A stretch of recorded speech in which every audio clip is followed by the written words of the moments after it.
Alerta máximo! Você está pronto para um drama de poder e paixão no coração de São Paulo? O cheiro da traição é algo que jamais se esquece.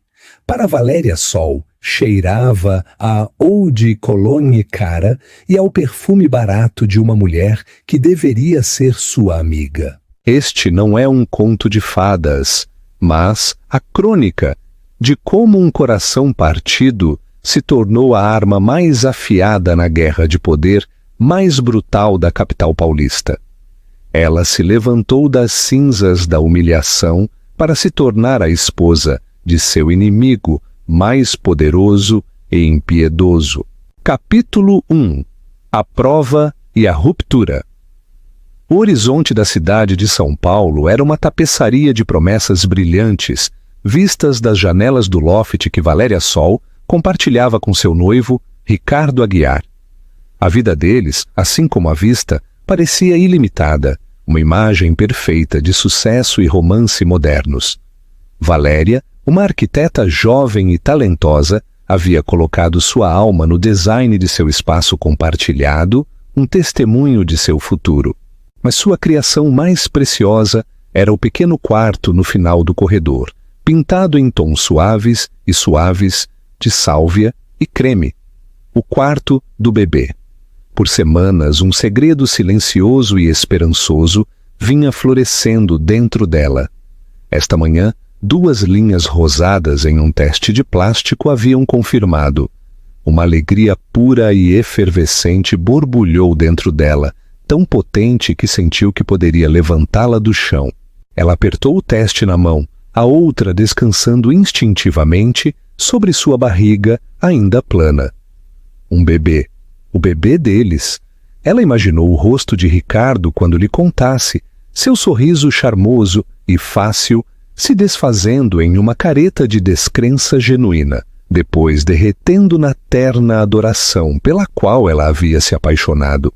Ele era o herdeiro de ouro da Aguiar Empreendimentos, uma gigante imobiliária que havia moldado metade do skyline da cidade. Ele era ambicioso, impulsionado, e ela amava isso. Mas ela também amava o Ricardo que tirava seus sapatos de R$1.000, se aninhava com ela no sofá e sussurrava sonhos que não tinham nada a ver com preços de ações ou reuniões de diretoria. O som da chave na porta enviou uma pontada de antecipação através dela. "Ricardo!" Ela gritou, sua voz brilhante com emoção reprimida. Ele entrou, parecendo em todos os sentidos o príncipe da cidade em seu terno bespoke, mas seu sorriso não alcançava seus olhos. Havia uma tensão em seus ombros que ela não tinha visto antes, um estranho olhar reservado que fez a alegria em seu peito vacilar com incerteza. "Valéria", ele disse, sua voz monótona. Ele não veio beijá-la como de costume. Ele afrouxou a gravata e foi até o bar, servindo-se de um uísque puro. Uísque puro? Ele nunca bebia isso antes do jantar. "Está tudo bem?" ela perguntou. Seu plano de anunciar alegremente a gravidez de repente parecia frágil. Ele tomou um longo gole do líquido âmbar, dando-lhe as costas. "Precisamos conversar." Essas 3 palavras eram as arautas da desgraça em qualquer relacionamento. O coração de Valéria começou a bater em um ritmo nervoso e pesado contra suas costelas. Ela colocou o teste de gravidez no bolso de sua calça jeans. "Tudo bem, fale." Ele finalmente se virou para encará-la. Seus lindos traços contorcidos em uma máscara de tensa resolução. Nós, não está mais funcionando. As palavras flutuaram no ar, tão absurdas, tão fora do lugar em sua vida perfeita, que ela quase riu. "Do que você está falando, Ricardo? Vamos nos casar em 6 meses. Estávamos olhando locais para o casamento na semana passada. Eu pensei que tudo estava perfeito." "Eu também pensei", ele disse, e a mentira em sua voz foi como um tapa físico. Mas as coisas mudaram. Minhas prioridades mudaram. Um frio pavor agudo e gelado começou a rastejar por suas costas. Que prioridades? Ele não sustentou o olhar dela. Ele olhou para a cidade, para os edifícios que levavam o nome de sua família, o império, o legado. Houve uma oportunidade, uma fusão. Ela franziu a testa confusa. Uma fusão? O que um negócio tem a ver conosco? Ele respirou fundo, do tipo que um homem toma antes de executar uma tarefa particularmente desagradável. A fusão não é apenas entre empresas, é entre famílias. Os Camargo. O nome a atingiu como um choque físico. Aline Camargo. Uma socialite com um sorriso afiado como uma navalha e uma herança que rivalizava com a dos Aguiar. Valéria sempre sentiu um calafrio perto de Aline, um brilho predatório em seus olhos toda vez que olhava para Ricardo em galas e eventos de caridade. Valéria havia descartado isso como flerte inofensivo. Ela tinha sido uma tola. Aline, Valéria sussurrou, o nome com gosto de veneno. Ele finalmente olhou para ela, e a pena em seus olhos foi pior do que qualquer raiva. É uma aliança estratégica, Valéria.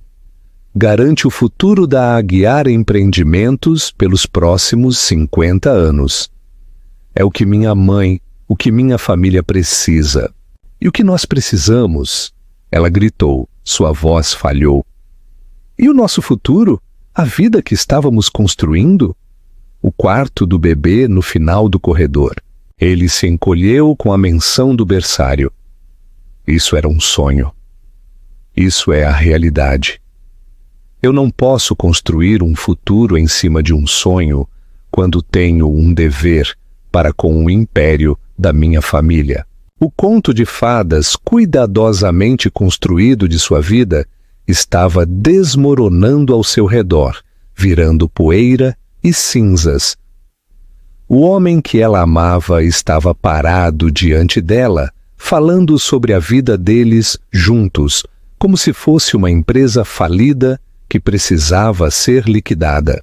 Então você a escolhe? Você escolhe um negócio em vez de mim? A pergunta era redundante. A resposta estava escrita em todo o rosto dele. Estou tomando a decisão difícil, a que garante o legado da minha família, ele disse, sua voz adotando um tom mais frio e resoluto. A voz de Ricardo Aguiar, CEO, em treinamento. Aline entende o mundo em que vivemos. Ela faz parte dele. A implicação era clara. Valéria não era. Ela era a arquiteta, a artista, a garota de classe média que ousou sonhar que poderia ser uma rainha em seu reino de aço e cristal. As lágrimas escorriam pelo rosto dela, agora ardentes e furiosas. Ai, o amor, Ricardo. Isso não conta em nada nas suas alianças estratégicas? O amor é um luxo, Valéria, ele disse com tanta frieza que a queimou. O dever é uma necessidade. Sua mão disparou de seu bolso e ela jogou o teste de gravidez para ele. Ele bateu em seu sapato caro. Ele olhou para baixo, confuso. Então se abaixou para pegá-lo. Ele encarou as duas linhas rosadas. Seu rosto perdeu toda a cor. Por um único momento vertiginoso, Valéria viu um vislumbre do homem que ela amava. Um flash de choque, de espanto, de algo que poderia ter sido arrependimento. Valéria, isso é... Sim, ela ofegou. Um soluço cru e áspero saiu de sua garganta. Parabéns, Ricardo. Seu legado já está garantido. Ela esperou que ele corresse até ela, que a abraçasse, que dissesse que isso mudava tudo. Em vez disso, ele olhou do teste para ela e um novo tipo de expressão cruzou seu rosto. Não arrependimento, não amor. Era medo. Medo frio e calculista. Ele olhou para a barriga dela como se não fosse um milagre, mas uma complicação, um problema que precisava ser gerenciado. Nós podemos resolver isso, ele disse, sua voz baixa e urgente. O médico da empresa é muito discreto. Podemos providenciar um procedimento. Ninguém precisa saber. O frio pavor que havia rastejado por sua espinha agora envolvia completamente seu coração, congelando-o. Ele não estava apenas a deixando, não estava apenas atraindo. Ele estava tentando apagá-la, apagar o filho deles, como se fossem um erro administrativo em seu grande plano de vida. Naquele momento, o amor que ela sentira por ele se extinguiu. Não foi uma morte lenta, foi uma execução violenta e instantânea. Em seu lugar, outro tipo de fogo começou a arder. Uma raiva fria, dura e brilhante como um diamante. Ela levantou o queixo, o rosto sulcado de lágrimas, agora uma máscara de compostura gelada. Vá embora, Ricardo. Seja razoável. Vá embora? Ela repetiu, sua voz baixa e perigosa, um tom que ele nunca tinha ouvido antes. Saia do meu apartamento, saia da minha vida, e nunca, jamais, ponha a mão em mim, ou fale comigo, ou com o meu filho novamente. Ele viu a finalidade em seus olhos. A porta de seu coração, uma vez aberta, estava agora parafusada, trancada e selada no gelo. Ele soltou um suspiro curto e frustrado, como se ela fosse uma funcionária teimosa, não a mulher cujo coração ele acabara de pulverizar. Os advogados da família Aguiar entrarão em contato, ele disse, sua voz de volta à do empresário frio e distante, para discutir uma compensação pelo seu silêncio. Ele colocou o teste de gravidez na bancada de mármore, como se fosse um pedaço de lixo, e saiu pela porta sem olhar para trás. Capítulo 2. A queda e o encontro com o Rei das Sombras. Valéria ficou sozinha no magnífico loft, o horizonte brilhante agora zombando dela com suas promessas vazias. Ela olhou para a porta do berçário, o quarto dos sonhos agora um monumento à sua ingenuidade. As lágrimas haviam parado. O choque estava endurecendo em algo mais, algo sólido e inquebrável em seu âmago. Ele pensou que poderia apagá-la, pensou que poderia comprar seu silêncio e descartar a ela e ao bebê deles como uma anulação corporativa. Ele não conhecia Valéria Sol.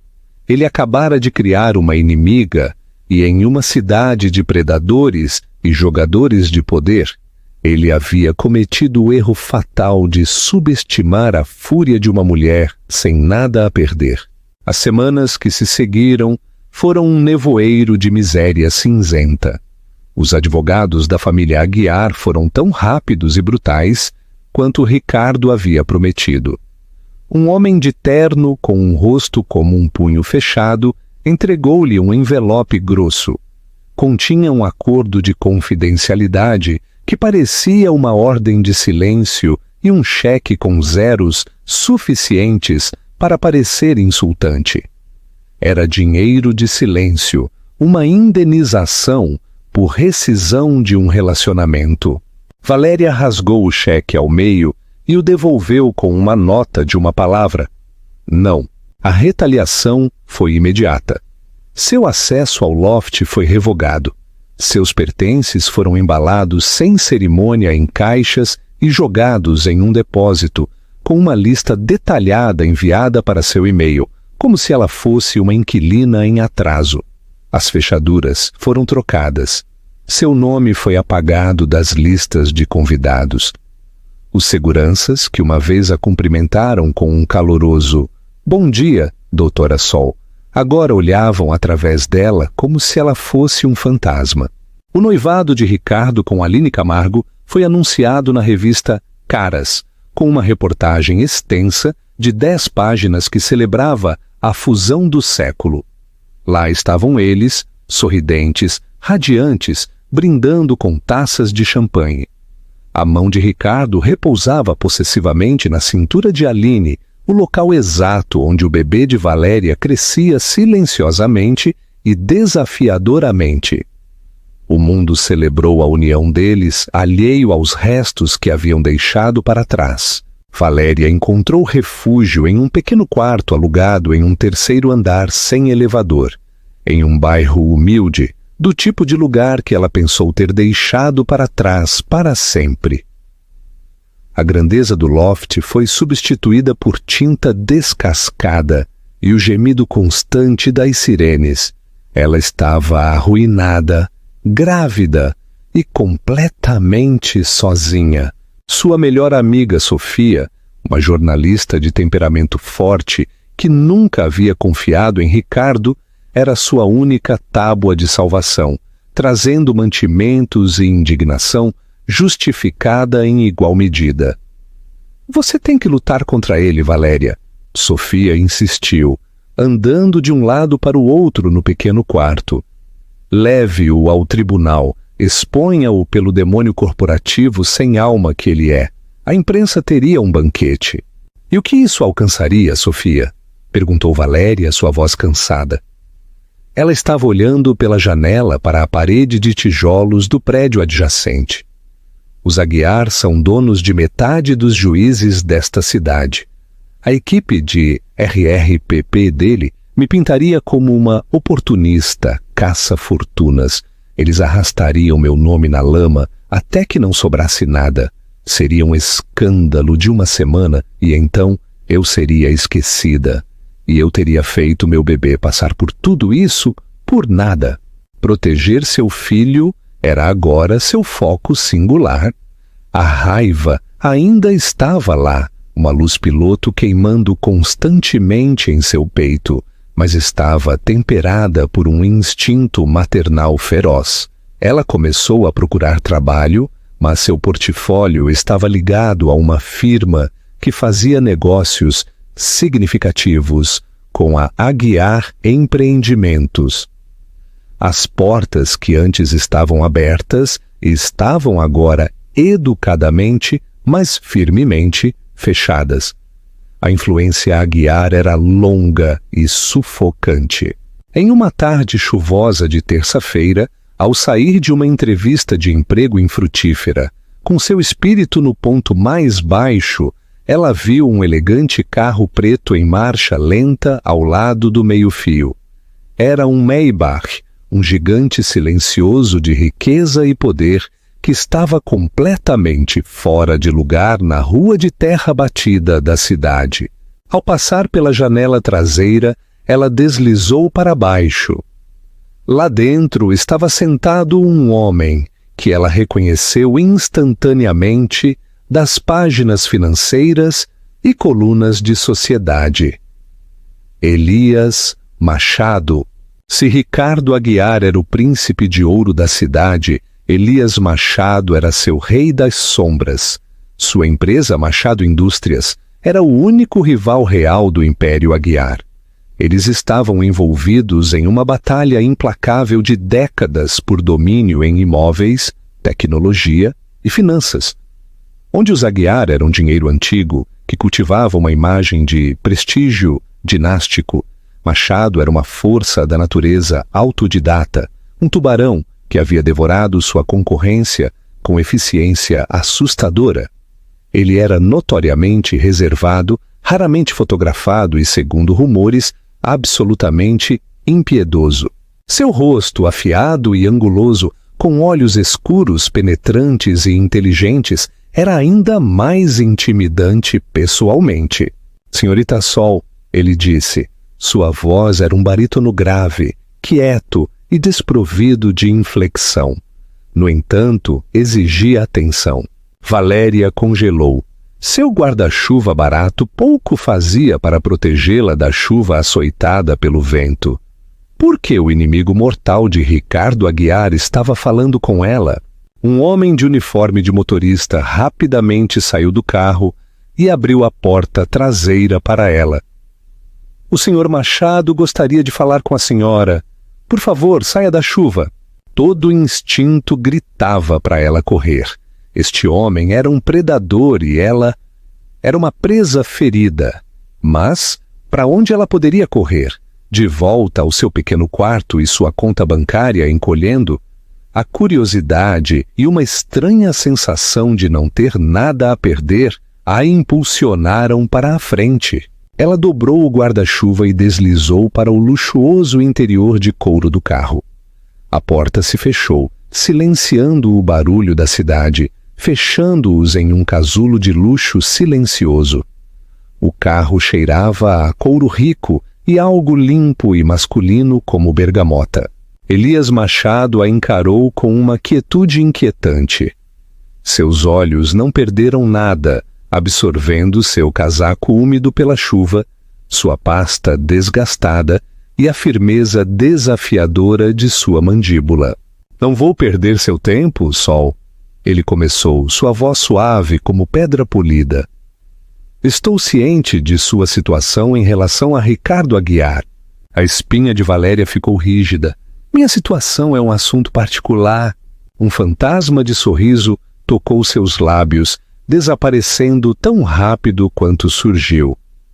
Nesta cidade, quando a situação envolve o herdeiro da Aguiar Empreendimentos, raramente é particular por muito tempo.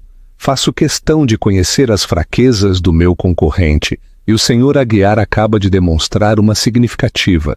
Ele não estava falando de negócios, ele estava falando dela. Eu não sou uma fraqueza, ela disse, sua voz aguda. Não, ele assentiu, seu olhar intenso. Você é uma baixa, o que a torna potencialmente um ativo muito poderoso. A mente dela acelerou, tentando decifrar o ângulo dele. Ele queria que ela fosse a imprensa, que lhe desse informações privilegiadas. Se está procurando segredos corporativos, veio a pessoa errada. Eu era noiva dele, não sócia de negócios. Não estou interessado nos segredos de negócios dele, estou interessado na humilhação pública dele. Elias declarou sem rodeios. Ricardo Aguiar e sua mãe, Eleonora, se orgulham de sua imagem pública imaculada, seus valores familiares, seu legado. Uma noiva grávida abandonada não se encaixa na narrativa deles. Então você quer que eu vá para a imprensa? Ela disse com um gosto amargo na boca. Quer me usar como arma contra ele? Não da maneira que você pensa, ele corrigiu. Um escândalo de imprensa é bagunçado e fugaz. Tenho uma solução mais permanente em mente, um movimento tão ousado que manchará permanentemente o nome Aguiar e me posicionará para uma vitória decisiva final contra eles. Ele fez uma pausa, deixando o peso de suas palavras assentar no carro silencioso. Valéria esperou. Seu coração batia em um ritmo lento e pesado. Estou propondo uma fusão própria, disse Elias Machado, seus olhos escuros fixos nos dela. Estou propondo casamento. Valéria o encarou convencida de que tinha ouvido mal. Seu o quê? Um casamento entre você e eu. Nos casaremos dentro de uma semana. Você se tornará Valéria Machado. Seu filho, quando nascer, será um herdeiro Machado, criado com meu nome e todo o poder e privilégio que o acompanha. Ele não sentirá falta de nada. Você estará segura, protegida e elevada a uma posição de poder com a qual Aline Camargo só pode sonhar. A pura audácia da proposta a deixou sem fôlego. Era loucura, era enredo de novela. Por quê? Por que diabos você faria isso? Por quê?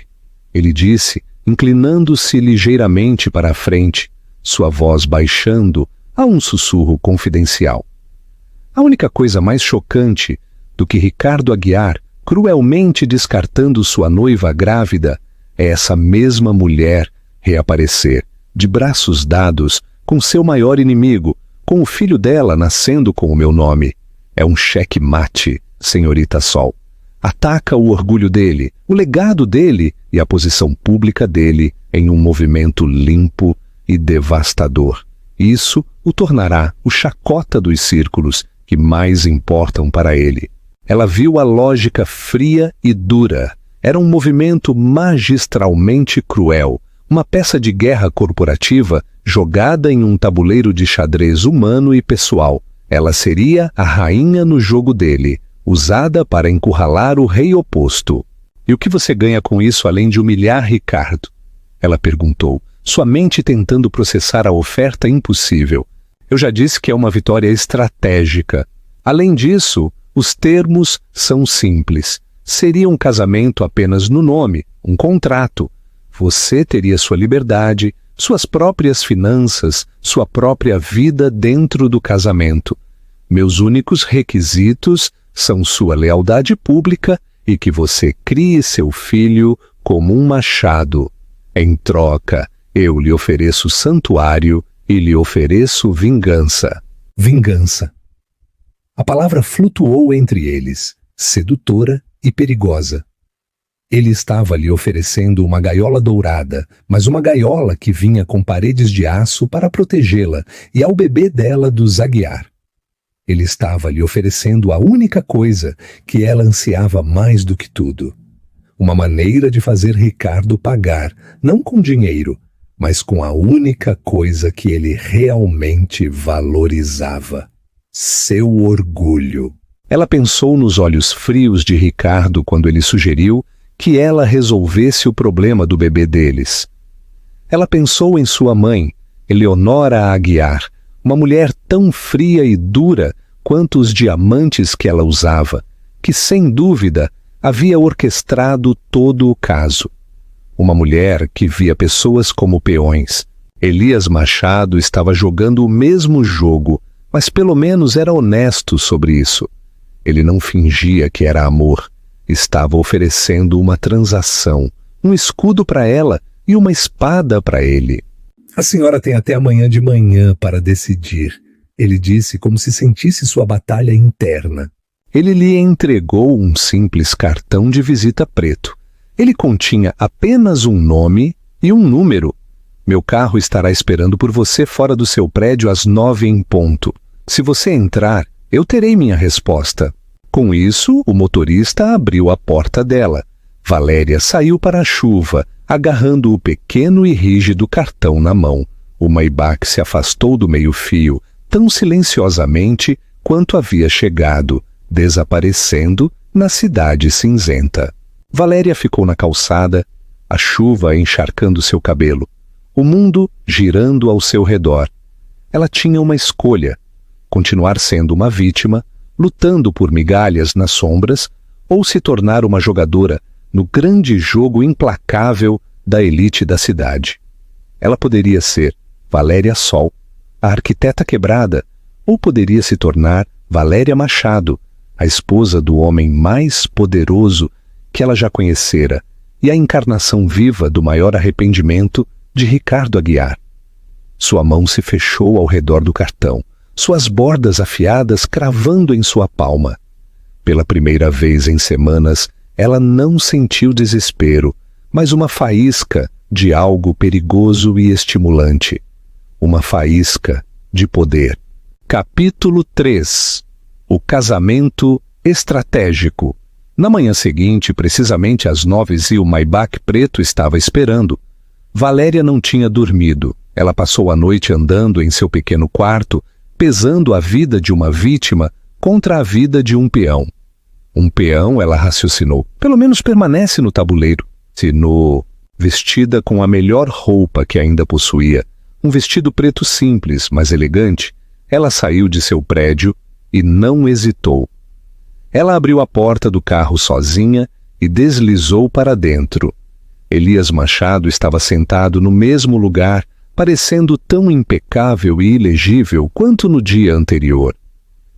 Ele simplesmente assentiu, um reconhecimento silencioso de sua decisão. O Sr. Abreu cuidará dos detalhes, ele disse, indicando o homem mais velho de cabelos prateados, sentado à frente deles. O Sr. Abreu tinha o ar calmo e eficiente de alguém que havia gerenciado reis e navegado crises sem nunca levantar a voz. Ele deslizou uma pasta encadernada em couro sobre a mesa polida entre os assentos. Senhora Machado, começou sua voz, um murmúrio respeitoso. Se for tão gentil. O nome lhe deu um estranho arrepio. Já estava acontecendo. Ela abriu a pasta. Dentro havia não um, mas 2 documentos. O primeiro era um acordo pré-nupcial mais grosso que um romance. O segundo, muito mais curto, era um pedido de licença de casamento. O acordo é direto, explicou Elias. Seu tom era completamente profissional. Ele descreve os termos do nosso arranjo. Você receberá uma mesada pessoal substancial, controle total sobre uma carteira de propriedades e um fundo discricionário. Todas as despesas relacionadas à criança serão cobertas por um trust ilimitado separado.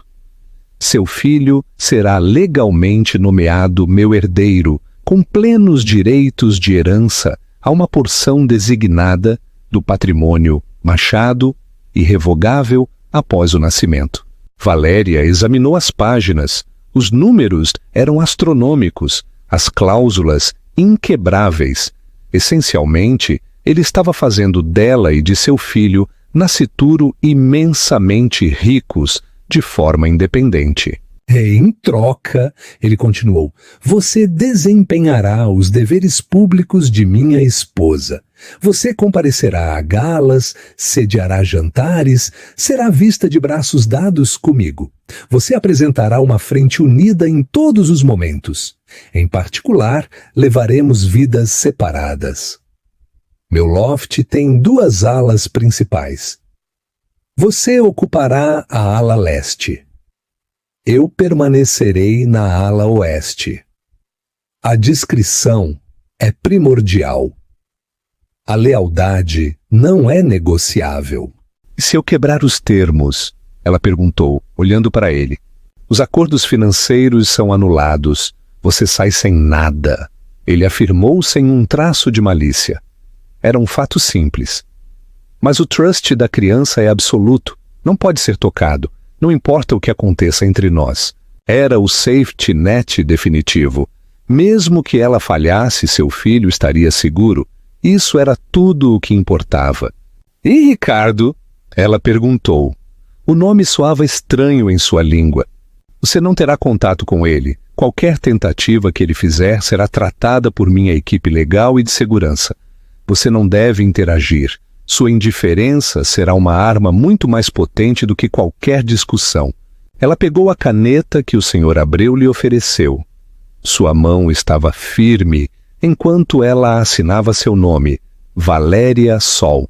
Pela última vez, ela estava assinando sua vida anterior, sua antiga identidade por um futuro de segurança dourada e vingança calculada. A cerimônia aconteceu naquela tarde no cartório. Foi um caso estéril e superficial. As únicas testemunhas foram o Sr. Abreu e uma mulher de rosto austero que era a chefe de segurança de Elias. Não houve flores, nem música, nem olhares amorosos. Quando o juiz de paz disse, pode beijar a noiva, Elias simplesmente pegou a mão dela, seu toque fresco e firme, e roçou os lábios em seus nós dos dedos. Foi um gesto de posse, não de afeto, mas fora do cartório a cerimônia real começou. Um enxame de paparazzi avisado por uma fonte anônima, que sem dúvida era o Sr. Abreu, desceu sobre eles como gafanhotos. Os flashes explodiram. Repórteres gritaram perguntas. Sr. Machado, é verdade? Você está realmente casado? O que aconteceu com o noivado de Ricardo Aguiar? Elias foi um mestre do momento. Ele envolveu um braço protetor em torno de Valéria. Seu corpo a protegeu do pior da multidão. Ele não sorriu, mas projetou uma aura de confiança e posse inexpugnáveis. Ele a guiou para o Maybach que esperava, sua mão repousando possessivamente na parte inferior de suas costas. Ele não disse uma palavra, deixando as imagens falarem por si. A mensagem era clara. Ela é minha agora. A notícia se espalhou online em minutos. O bilionário Elias Machado se casa com a noiva descartada de seu rival, Ricardo Aguiar. A história foi uma bomba que explodiu nos círculos sociais de elite da cidade. O telefone de Valéria, que estava em silêncio por semanas, acendeu com mensagens de pessoas que ela não ouvia há anos. Mas foi uma mensagem que parou seu coração. Era de Sofia. Isso é real? Me liga assim que não estiver com a morte de terno. Uma pequena risada tocou os lábios de Valéria. Pelo menos uma coisa em sua vida ainda era real. Capítulo 4. A Rainha da Ala Leste. Seu novo lar era o loft de Elias, um duplex extenso no topo da Torre Machado que fazia seu antigo lugar com Ricardo parecer uma casa de início suburbana. Era um palácio de vidro, cromo e mármore cinza-carvão, primorosamente decorado, mas que possuía o calor de um museu de arte moderna. Sua ala, a ala leste, era maior do que qualquer apartamento em que ela já tinha morado. Tinha sua própria sala de estar, um escritório, um quarto enorme e um banheiro revestido de mármore branco do chão ao teto. Seu armário já estava abastecido com um novo guarda-roupa, selecionado por uma personal shopper em seu tamanho exato. Era opressor, impessoal e profundamente solitário. Naquela primeira noite, eles jantaram em uma sala de jantar cavernosa, sentados em extremidades opostas de uma longa mesa de mogno polida. O silêncio só era quebrado pelo tinido dos talheres contra a porcelana. A ala leste é de seu agrado? Perguntou Elias, sua voz ecoando ligeiramente na grande sala. É mais do que satisfatório, ela respondeu. Obrigada. Eu instruí minha equipe a adquirir qualquer coisa que você ou o bebê possam precisar. Meu médico pessoal, o Dr. Guilherme Franco, é o melhor do país. Ele entrará em contato para agendar uma consulta preliminar. Era tudo tão eficiente, tão transacional. Ele estava tratando sua gravidez como uma nova aquisição que exigia a melhor manutenção possível. Elias? Ela disse, experimentando o nome dele. Posso te perguntar uma coisa? Ele levantou uma sobrancelha, parando sua taça de vinho no meio do caminho até os lábios. Pode. Por que os Aguiar? Eu sei que eles são seus rivais de negócios, mas isso parece pessoal. Sua expressão ficou reservada. Uma cortina caiu sobre seus olhos escuros. Tudo nos negócios é pessoal, Valéria. Os Aguiar acreditam em legado, em linhagens, no direito divino de seu nome. Eles construíram seu império sobre as ruínas de homens menores e melhores. Eu simplesmente acredito que todos os impérios eventualmente caem. Eu pretendo ser aquele que segura o martelo quando o deles cair. Havia uma finalidade arrepiante em seu tom, uma sugestão de uma história muito mais profunda e sombura. Mas ele não ofereceu mais. A parede havia se levantado novamente. Mais tarde naquela noite, Valéria estava na varanda de sua ala com vista para a cidade. Ao longe, ela podia ver o letreiro brilhante da Torre Aguiar, o reino de Ricardo. Ela imaginou a cena lá dentro. O choque, a fúria, a humilhação. A mãe de Ricardo, Eleonora Aguiar, uma mulher tão fria e dura quanto os diamantes que ela usava, estaria apoplética. Ricardo, por sua vez, estaria fervendo. Seu orgulho, seu ativo mais frágil e essencial, havia sofrido um golpe fatal. Ele a havia jogado fora e ela havia pousado no castelo de seu inimigo, não como uma refugiada, mas como sua nova rainha. Uma notificação surgiu no novo telefone criptografado que o Sr. Abreu havia lhe dado. Era um link para um blog de sociedade enviado sem comentários. O título dizia: A Vingança da Noiva, a jogada de poder definitiva de Machado. O artigo estava repleto de fotos dele saindo do cartório. Uma foto se destacou. Era um close-up da mão de Elias em suas costas, seu polegar repousando suavemente perto de sua cintura. Para o mundo, parecia protetor, quase terno. Mas Valéria sabia a verdade. Era uma marca. Ela era agora uma Machado. Ela colocou a mão sobre a barriga, onde o inchaço mais leve estava começando a aparecer. Bem pequeno, ela sussurrou para as luzes da cidade. Parece que estamos no jogo agora. Ela não era mais apenas uma mulher traída. Ela era a noiva Machado, um símbolo de desafio. Era uma posição fria, solitária e assustadora, mas era infinitamente melhor do que ser uma vítima. E pela primeira vez em muito tempo, ela sentiu um vislumbre de controle sobre seu próprio destino. Capítulo 5. O duelo e o escudo inesperado. A vida como a Senhora Machado foi uma performance cuidadosamente coreografada. Valéria aprendeu os passos rapidamente. Houve reuniões de diretoria de caridade onde ela se sentou em frente a mulheres que uma vez a haviam desprezado.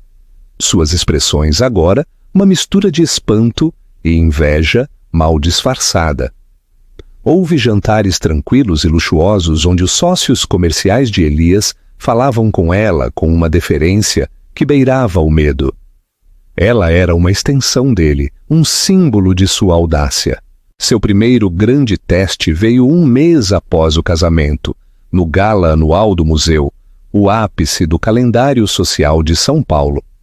Era a primeira vez que ela estaria na mesma sala que Ricardo e Aline. A equipe de Elias a preparou para isso como um general que planeja uma campanha. Um designer de alta costura foi enviado de Paris.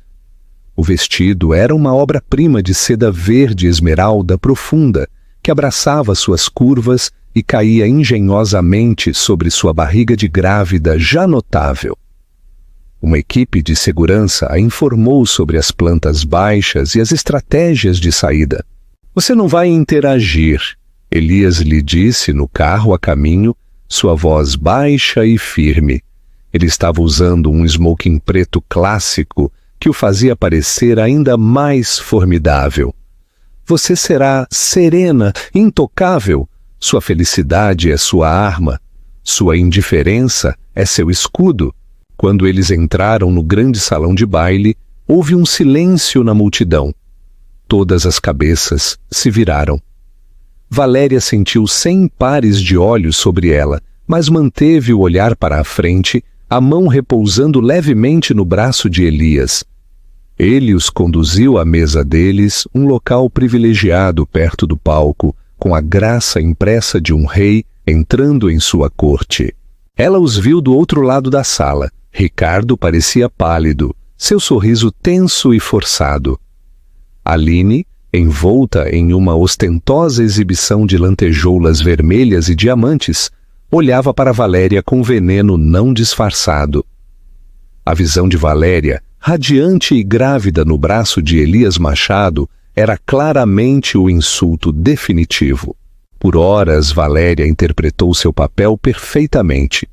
Ela sorriu, manteve conversas educadas e irradiava uma aura de tranquila satisfação. Elias era uma presença constante e sólida ao seu lado. Ele colocava uma mão na parte inferior de suas costas quando alguém se aproximava, ou se inclinava para murmurar uma observação seca e espirituosa em seu ouvido, criando uma ilusão de intimidade que era surpreendentemente convincente.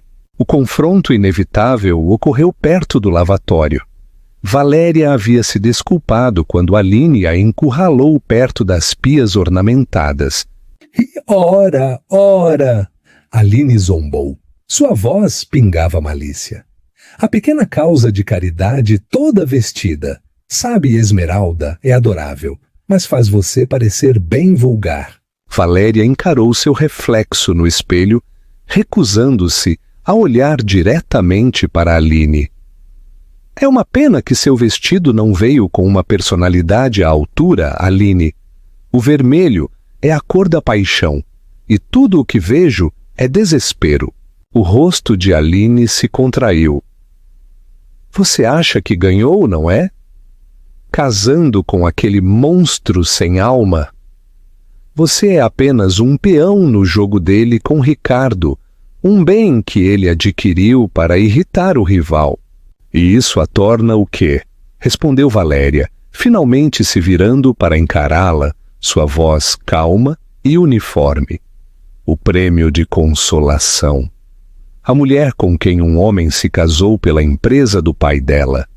Pelo menos meu monstro é honesto sobre os termos do nosso contrato. Você pode dizer o mesmo do seu marido? Antes que Aline pudesse retrucar, Ricardo apareceu correndo para o lado dela. Aline, o que está acontecendo? Ele viu Valéria, e seu rosto era uma mistura complicada de raiva, culpa e algo que parecia dolorosamente anseio. Valéria, ele disse, sua voz mais suave do que pretendia. Você está bem? Estou, ela disse. Seu tom era frio e desdenhoso. Era a indiferença que Elias havia receitado e era devastadoramente eficaz. Ela o viu encolher. Não fale com ela, Ricardo, guinchou Aline. Sua fachada, cuidadosamente construída, estava desmoronando. Você não vê o que ela está fazendo? Exibindo aquela coisa em nossos rostos. Ela gesticulou rudemente em direção à barriga de Valéria. Um fogo frio acendeu no peito de Valéria. Antes que ela pudesse falar, uma voz baixa e perigosa cortou o ar. Eu escolheria suas próximas palavras com muito cuidado, senhora Camargo. Elias estava parado na entrada do hall, seus olhos como pedaços de gelo. A temperatura na sala parecia cair 20 graus. Ele caminhou lentamente em direção a eles, cada passo medido e ameaçador. Ele não olhou para Ricardo ou Aline. Seu olhar estava fixo em Valéria. Você está bem? Ele perguntou. Sua voz suavizou quase imperceptivelmente enquanto ele se dirigia a ela. Ela simplesmente assentiu, sua garganta tensa. O olhar de Elias então se voltou para Aline e a frieza em seus olhos era aterrorizante. Minha esposa não deve ser falada dessa maneira. Nunca. E quanto a aquela coisa que a senhora se referiu tão rudemente? Ele disse. Sua mão movendo-se para repousar suave e possessivamente sobre a barriga de Valéria. Você está falando do meu herdeiro. Da próxima vez que se dirigir à minha família, o fará com o respeito que lhes é devido. Isso é entendido? Aline ficou sem palavras, seu rosto branco de choque e fúria. Ricardo, o suposto titã da indústria, parecia um estudante repreendido pelo diretor. Ele gaguejou. Elias, isso é um assunto particular.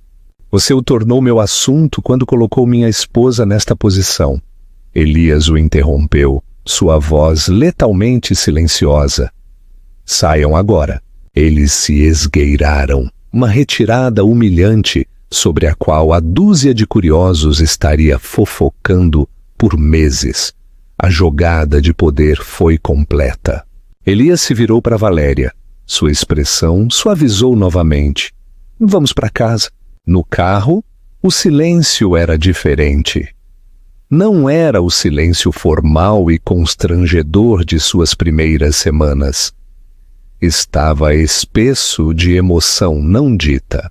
Obrigada, ela disse baixinho. Proteger você é parte do nosso acordo.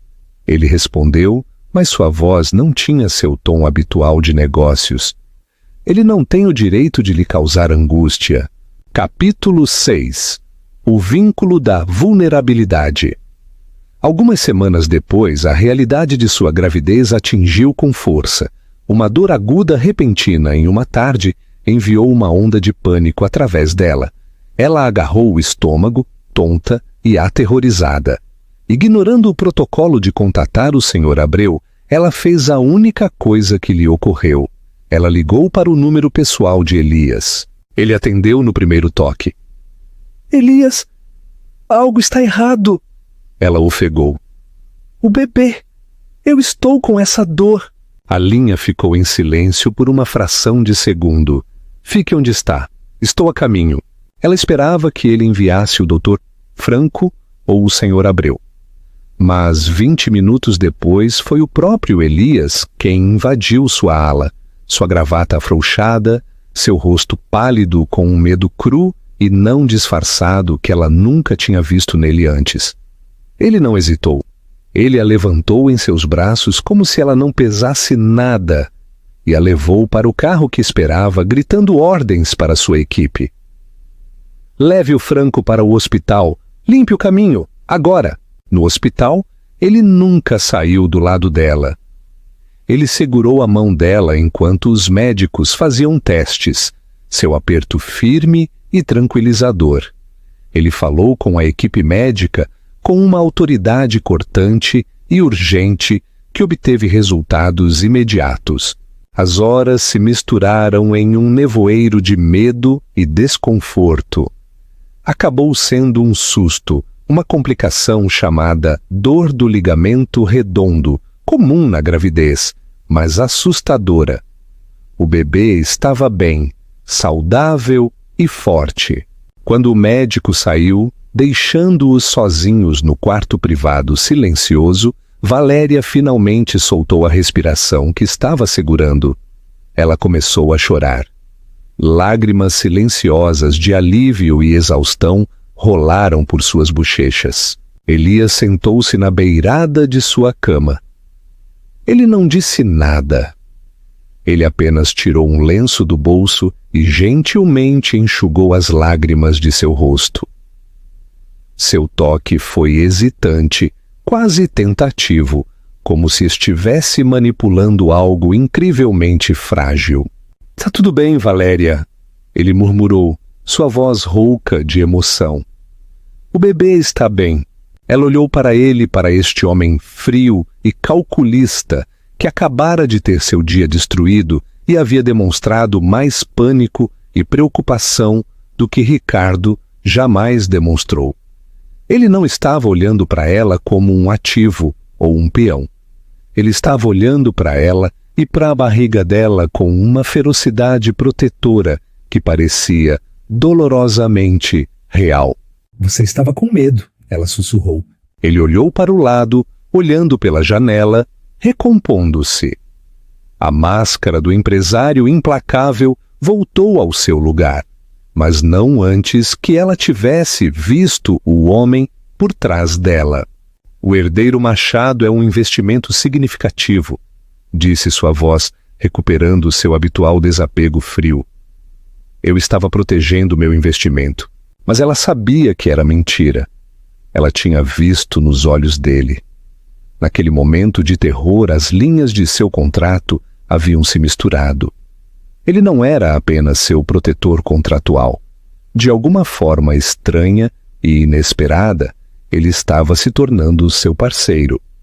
E a criança que ela carregava não era mais apenas dela ou o fantasma de Ricardo. Estava se tornando deles. Capítulo 7. O nascimento do novo legado. O susto do hospital foi um catalisador, destruindo a distância formal entre eles. As paredes invisíveis que separavam as alas leste e oeste do loft desmoronaram. Elias começou a se juntar a Valéria para jantar todas as noites. A sala de jantar cavernosa parecia menos uma sala de reuniões e mais um espaço compartilhado. As conversas deles se aprofundaram, passando de consultas educadas para algo mais substancial. Durante uma dessas noites, com as luzes da cidade brilhando lá embaixo, Valéria encontrou coragem para penetrar suas formidáveis defesas. "Elias", ela começou, "você disse uma vez que os Aguiar construíram seu império sobre as ruínas de homens melhores. Esta luta é pessoal para você. Eu quero entender o porquê." Ele ficou em silêncio por um longo momento.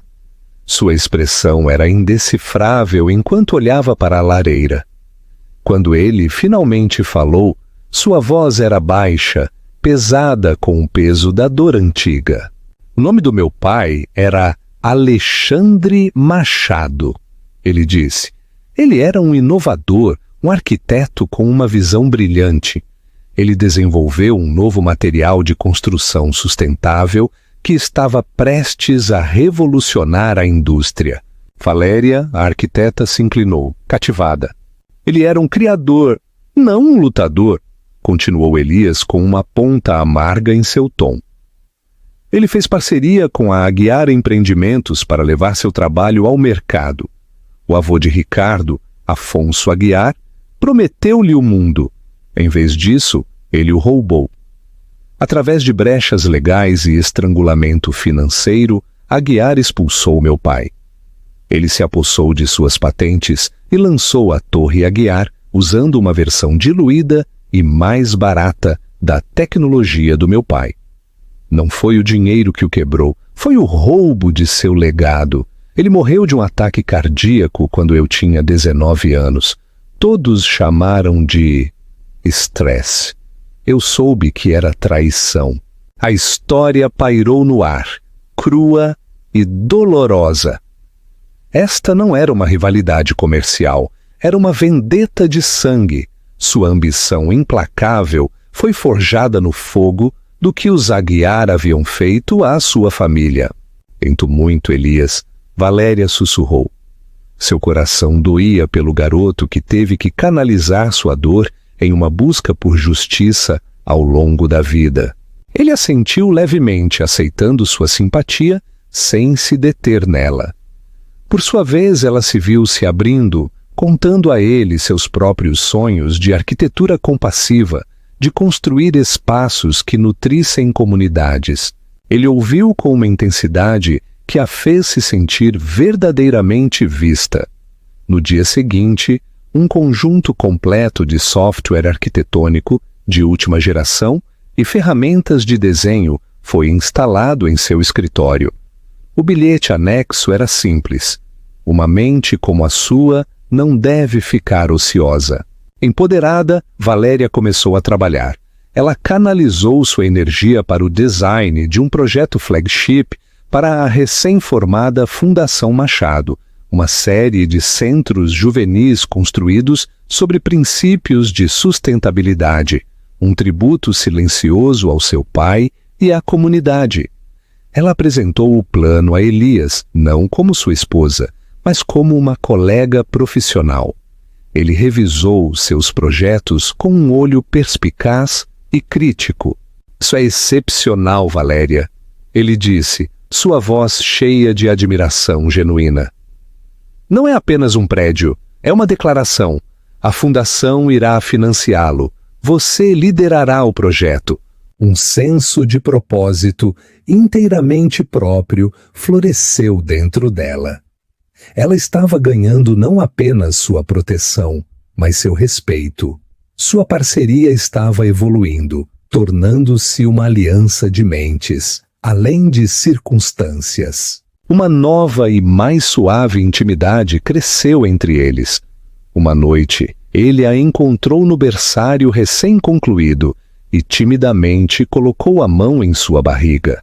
Quando o bebê chutou contra sua palma, seus olhos se arregalaram e um raro sorriso não reservado quebrou sua severa fachada. Naquele momento ele não era um raider corporativo, mas apenas um homem maravilhado com a vida que havia jurado proteger. Quando ela entrou em trabalho de parto, Elias foi sua âncora. Ele esteve ao seu lado durante cada contração. Sua força foi seu apoio. Sua respiração calma foi seu foco. Ricardo Aguiar era um fantasma de uma vida passada. O homem que importava estava aqui, totalmente presente. Luan Machado nasceu ao amanhecer com um choro saudável e uma cabeça cheia de cabelo escuro. Depois que as enfermeiras colocaram o bebê embrulhado nos braços de Valéria, ela olhou para Elias. Ele estava parado perto da janela, parecendo completamente impressionado. Você gostaria de segurar seu filho? Ela perguntou suavemente. Ele se aproximou da cama com uma reverência que ela nunca tinha visto nele. Enquanto ela gentilmente lhe passava o pequeno embrulho, Elias o aninhou contra o peito. Ele olhou para o bebê, que deveria ser uma ferramenta para a vingança, e sua compostura inabalável se quebrou. Uma única lágrima traçou um caminho por sua bochecha. Ele havia começado esta jornada buscando vingança, mas no processo havia encontrado uma família. Capítulo 8. Checkmate definitivo. Alguns dias depois eles estavam em casa. Uma chamada urgente da segurança informou que Ricardo Aguiar estava no lobby, exigindo ver o bebê. A mandíbula de Elias se apertou, mas ele olhou para Valéria, deixando a decisão para ela. Não, disse sua voz clara e firme, enquanto ela abraçava Luan. A raiva que ela uma vez sentiu por Ricardo havia sido substituída por uma paz protetora e dura como diamante. Diga a ele que ele perdeu esse direito há muito tempo. Diga a ele para ir embora, ou meu marido fará com que ele seja removido por invasão. Meu marido. As palavras pareciam verdadeiras. Elas pareciam finais. Ela percebeu então que sua vingança estava completa. Não estava na espiral de queda de Ricardo, sobre a qual ela ouvia sussurros, mas em sua própria felicidade tranquila. Estava em ver Elias, o homem mais impiedoso da cidade, embalar suavemente seu filho para dormir. Seu casamento, nascido de um contrato frio, havia sido reescrito pela vulnerabilidade compartilhada e pelo amor inesperado, tornando-se mais real do que qualquer um deles poderia ter previsto. O nascimento de Luan Machado transformou sua aliança. Para Elias, a vingança deu lugar ao legado. Para Valéria, o instinto de proteger seu filho forjou uma nova força inquebrável. A guerra com os Aguiar não era mais sobre o passado, era sobre garantir um futuro seguro de sua influência tóxica. O propósito de Valéria se aguçou. Enquanto organizava seus antigos arquivos digitais, ela encontrou um disco rígido criptografado. Ricardo uma vez disse a ela com desdém para guardá-lo, chamando-o de assunto familiar antigo. Sua curiosidade foi despertada. Ela o levou para Elias. A equipe de tecnologia dele o abriu em questão de horas, revelando uma caixa de Pandora digital. Era uma confissão em gigabytes, décadas de corrupção dos Aguiar, desde subornos ilegais até relatórios fraudulentos. O mais condenatório de tudo era que ele continha os documentos de parceria originais e inalterados que provavam o roubo sistemático do trabalho de vida de Alexandre Machado. Em sua arrogância, ele guardou um livro de jogadas dos pecados de sua família, disse Elias, sua voz um grunhido baixo enquanto ele olhava para a tela. Agora é a elegia deles, respondeu Valéria colocando a mão em seu ombro. A retaliação deles não foi um vazamento para a imprensa, mas um golpe cirúrgico. A equipe jurídica de Elias entregou discretamente a evidência aos investigadores federais. À medida que os primeiros sussurros de uma investigação formal começaram, Elias lançou uma oferta de aquisição hostil para a Aguiar Empreendimentos, agora vulnerável. Os aliados, incluindo a família Camargo, abandonaram o navio afundando dos Aguiar. A notícia explodiu como um maremoto. Aguiar Empreendimentos sob investigação. A dinastia infalível acabou. O confronto final não foi em uma sala de reuniões, mas em sua casa. Ricardo apareceu no loft uma noite, tendo se esgueirado pela segurança. Um fantasma desesperado, assombrando uma vida que ele havia jogado fora. Ele parecia magro, sua arrogância substituída por um pânico cru. Valéria, você tem que parar com isso, ele implorou seus olhos selvagens. Minha mãe, a empresa, tudo se foi. Isso é sua culpa. Valéria ficou parada diante dele, calma e resoluta, segurando Luan, dormindo pacificamente contra seu ombro. Não, Ricardo, a culpa é sua. Sua família construiu um reino sobre mentiras. A fundação sempre foi podre. Tudo o que fizemos foi expor a verdade. O olhar dele pousou em Luan. Um anseio doloroso em seus olhos. Ele é meu filho. Por favor, Valéria. Eu fui um tolo. Eu vejo isso agora. Podemos ser uma família. Você, eu e nosso garoto. As palavras que uma vez a teriam destruído agora não tinham significado. Uma família? Ela perguntou, sua voz baixa, mas firme. Você não queria uma família. Você queria gerenciar uma complicação. Quando me tornei inconveniente, você tentou me jogar fora. Ela olhou para seu filho depois de volta para o homem quebrado diante dela. A diferença, Ricardo, é que o homem com quem estou agora me viu no meu ponto mais quebrado e não viu um inconveniente. Ele viu uma rainha. Agora, adeus. Com essa dispensa final e devastadora, ela lhe deu as costas. Foi a última vez que ela o viu. O Império Aguiar foi desmantelado. Eleonora foi indiciada e Ricardo, desonrado e deserdado, desapareceu. Elias adquiriu a Torre Aguiar e, em um movimento final simbólico, agendou-a para demolição. Em seu lugar seria erguido o Centro Alexandre Machado, para a inovação com Valéria como arquiteta-chefe. Meses depois, Valéria estava parada em sua varanda. As luzes da cidade cintilavam lá embaixo. Elias se aproximou para ficar atrás dela, envolvendo os braços em torno de sua cintura. Eles ficaram no conforto silencioso de uma vida compartilhada. O filho deles dormia pacificamente dentro de seu mundo, finalmente em paz. Nosso casamento de conveniência, ela começou, virando-se em seus braços para encará-lo. Diz sim? Ele perguntou, seus olhos escuros suaves com uma emoção que ele não escondia mais. Tornou-se muito inconveniente. Ela sussurrou. Um sorriso tocou seus lábios. Parece que me apaixonei pelo meu marido. Um sorriso genuíno, aquele que ela tinha aprendido a amar, se espalhou pelo rosto dele. Então a inconveniência é mútua? Elias Machado murmurou antes de abaixar a cabeça e beijá-la. Não foi um beijo de posse ou vingança, mas de profundo amor e um futuro compartilhado. Um novo legado construído não sobre as cinzas do passado, mas sobre o terreno sólido de uma família forjada no fogo. Reflexão e chamada para a ação. Desde as profundezas de uma traição devastadora, Valéria Sol não apenas sobreviveu. Ela orquestrou uma ressurreição. Ela transformou sua maior dor em seu poder supremo, provando que a melhor vingança não é barulhenta e explosiva, mas silenciosa, estratégica e profundamente satisfatória.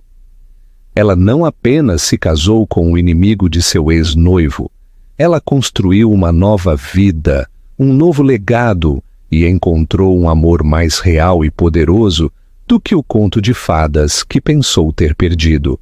Sua história é um testemunho da incrível resiliência do coração humano e um lembrete de que às vezes perder tudo é a única maneira de encontrar o que realmente importa. Diga-nos nos comentários qual foi o seu momento favorito da estratégia de Valéria.